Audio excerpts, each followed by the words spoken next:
مغرب کے اندر جمہوریت آ گئی اور مسلمان ایک جمہوری کلچر اس سے بادشاہت کی طرف چلے گئے۔ نبی صلی اللہ علیہ وسلم نے جو مدینہ کی ریاست بنائی، اس کے بعد مسلمان اوپر جاتے رہے۔ دنیا کی سب سے بڑی سپر پاور مسلمان تھے تقریباً 1000 سال تک، لیکن وہ پھر نیچے گئے اور مغرب آگے نکل گئی۔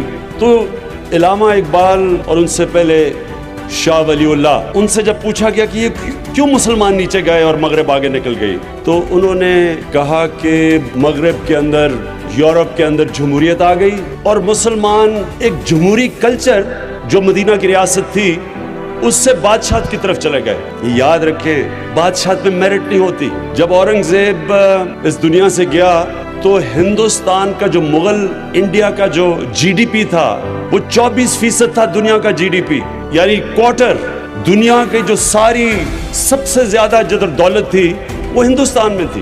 اور ہوا کیا، اتنی بڑی مغل سلطنت جو 180 سال تک ہندوستان کی سب سے بڑی سپریم بلکہ دنیا کی سپر پاور تھی، وہ کیوں نیچے چلی گئی؟ کیونکہ اورنگزیب کے بعد کوئی بھی ایسا اس کا سکسیسر نہیں آیا، اس کا بیٹا نہیں آیا جس میں وہ قوت تھی کہ اتنا بڑا سلطنت کو سنبھالے۔ میرٹ نہیں تھی۔ اگر اس کے بعد جمہوریت ہوتی تو ایک لیڈرشپ میرٹ کے اوپر آتی، خون کے اوپر نہ آتی۔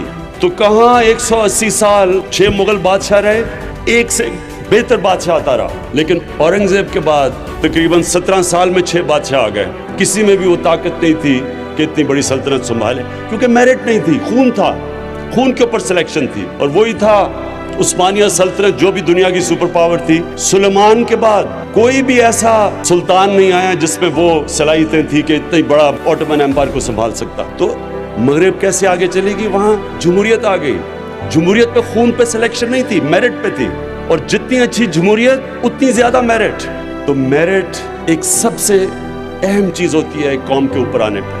جب قائد اعظم اپنی جو انہوں نے تقریر کی، جب پاکستان جب بنا اور انہوں نے کانسٹیٹیوئنٹ اسمبلی کو تقریر کی، تو انہوں نے کہا 2 چیزیں یاد رکھنا، سفارشی جابری جو انہوں نے کہا، اس کلچر کو نا میرٹ کو لے کے آنا، اور دوسری چیز انہوں نے کہا کہ کرپشن سے بچنا۔ اور ہمارے ملک میں بدقسمتی سے اگر آج ہمارے حالات برے ہیں تو یہی 2 چیزیں نہیں تھی پاکستان میں، نہ میرٹ تھی اور نہ ہم کرپشن کو روک سکے۔